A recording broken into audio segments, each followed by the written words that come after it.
Hello viewers, once again welcome back to our channel.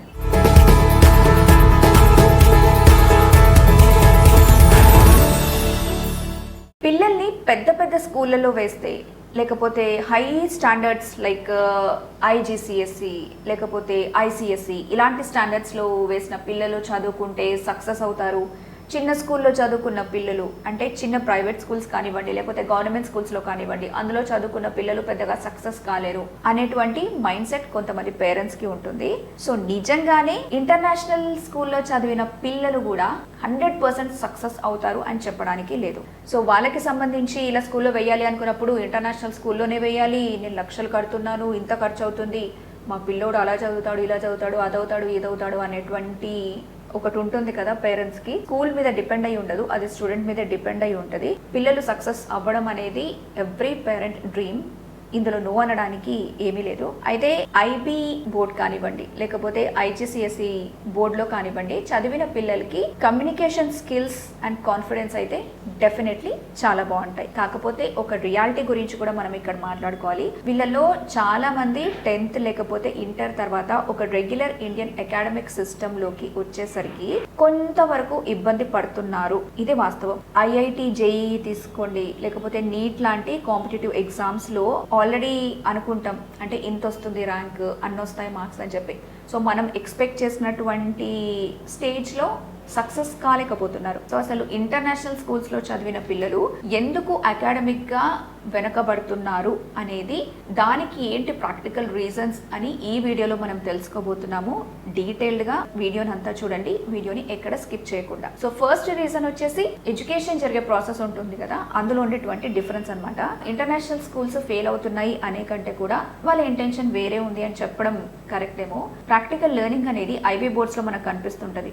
Like critical thinking, research and project based learning మీద ఈ board schools ఉన్నవి కొంచెం ఎక్కువగా focus చేస్తుంటాయి. పిల్లలు సెల్ఫ్ గా థింక్ చేసి నేర్చుకునే సిలబస్ కూడా ఉంటుంది. ఏంటంటే బట్టి పట్టే విధానం ఉంటది కదా, సో దానికి మంచి మార్కులు రావాలంటే ఆ డ్రాట్ లెర్నింగ్ అనేది ఒకటి అలవాటు చేసుకుంటారు. సో ఇంటర్నేషనల్ స్కూల్స్ లో ఈ మెమరైజేషన్ కి అసలు ఇంపార్టెన్స్ ఇవ్వరు. బేసిక్ గా మన ఇండియాలో ఏంటంటే మార్క్స్ రావాలి అంటే ఖచ్చితంగా మనం నేర్చుకునేది ఏదైనా ఉంటే దాన్ని బట్టి పట్టి గుర్తు పెట్టుకోవాలి అనేటువంటి మైండ్ సెట్ ఉంటుంది అనమాట. అయితే ఇంటర్నేషనల్ స్కూల్స్ లో ఇలాంటి మెమరైజేషన్ కి పెద్దగా ఇంపార్టెన్స్ ఇవ్వరు. అండ్ నెక్స్ట్ రీజన్ వచ్చేసి కాంపిటేటివ్ ఎగ్జామ్స్ కి ప్రాపర్ బేస్ అనేది ఉండదు. మన దగ్గర అకాడమిక్ సక్సెస్ అనగానే జేఈలో ర్యాంక్ రావాలి లేకపోతే నీట్ లో ర్యాంక్ కొట్టాలి అని అనుకుంటారు. అక్కడే సిలబస్ అనేది మిస్ మ్యాచ్ అవుతుంది. లైక్ ఎంట్రన్స్ ఎగ్జామ్స్ అన్ని కూడా సిబిఎస్ఈ లేకపోతే స్టేట్ బోర్డ్ సిలబస్ కి రిలేట్ అయి ఉన్న దాని ప్రకారంగానే డిజైన్ చేస్తారు. సో ఇంటర్నేషనల్ సిలబస్ కి అసలు ఈ ఎగ్జామ్ సిలబస్ కి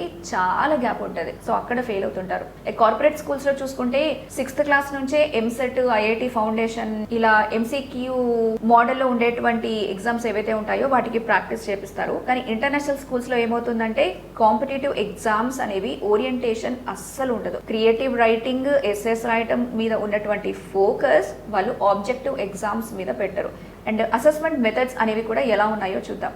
అసెస్మెంట్ విషయంలో ఇంటర్నేషనల్ స్కూల్స్ కి మన లోకల్ స్కూల్స్ కి చాలా తేడా ఉంటుంది. చాలా అంటే చాలా డిఫరెన్స్ ఉంటుంది. ఇక్కడ ఇంటర్నేషనల్ బోర్డ్స్ లో ఏమవుతుందంటే ఇయర్ అంతా కూడా చేసే వాళ్ళు ప్రాజెక్ట్స్, ప్రెజెంటేషన్స్ అండ్ అసైన్మెంట్స్ కి ఏవైతే ఉంటాయో ఆ మార్క్స్ ని కలుపుతారు. సో ఫైనల్ ఎగ్జామ్ మీద డిపెండ్ అవ్వరు. అండ్ మన రెగ్యులర్ సిస్టమ్ లో ఇయర్ అంతా చదివింది ఒకే ఒక ఫైనల్ ఎగ్జామ్ లో మనకు ఉండేటువంటి టైం 3 hours మాత్రమే.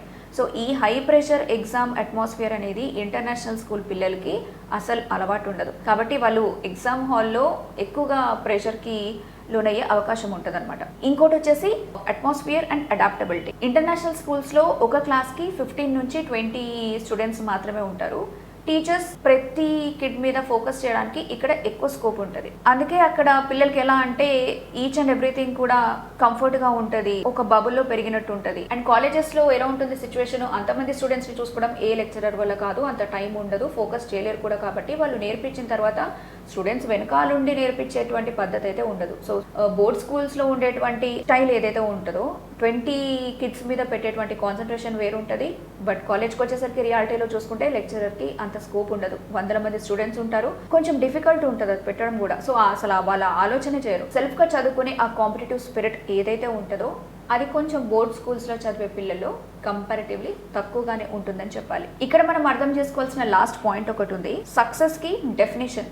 What is the actual definition of a success? International స్కూల్స్లో చదివిన కిడ్స్ జేఈలో ర్యాంక్ కొట్టకపోవచ్చు, కాకపోతే వాళ్ళ కమ్యూనికేషన్ స్కిల్స్ చూసుకున్నా, లీడర్షిప్ క్వాలిటీస్ చూసుకున్నా అండ్ గ్లోబల్ అవేర్నెస్ చూసుకున్నా చాలా అడ్వాన్స్డ్గా ఉంటాయి అవి. సో వీళ్ళు బ్యాచిలర్స్ కోసం ఫారిన్ కంట్రీస్కి వెళ్తే, ఫారిన్ యూనివర్సిటీలో చదువుకుంటున్నప్పుడు, లేకపోతే లిబరల్ ఆర్ట్స్, డిజైన్, ఇలా మేనేజ్మెంట్ లాంటి ఇండస్ట్రీలో చూసుకోవాలనుకున్నప్పుడు కూడా మంచిగా సక్సెస్ అవుతారు. ఫైనల్గా చెప్పేది ఒకటే, మీ కిడ్ రేపు ఐఐటి లేకపోతే ఎయిమ్స్లో చదవాలి అనుకుంటే ఇంటర్నేషనల్ స్కూల్ అనేది గుడ్ ఆప్షన్ కాదు. సిబిఎస్ఈ కానివ్వండి లేకపోతే స్టేట్ బోర్డ్ కానివ్వండి, ఈ కాంపిటేటివ్ ఎగ్జామ్స్ అనేవి దీనికి సంబంధించిన సిలబస్ నుంచి వస్తాయి కాబట్టి CBSE or state board schools is fine for them. ఫారెన్కి వెళ్ళి చదువుకోవాలి, అక్కడే డిఫరెంట్ సెక్టార్స్లో సెటిల్ అవ్వాలి, లేకపోతే కాంపిటేటివ్ ఎగ్జామ్స్కి రొటీన్కి కొంచెం డిఫరెంట్గా ఉండాలి అని అనుకుంటే అప్పుడు మీరు ఇంటర్నేషనల్ స్కూల్స్ని ఆప్ట్ చేసుకోండి.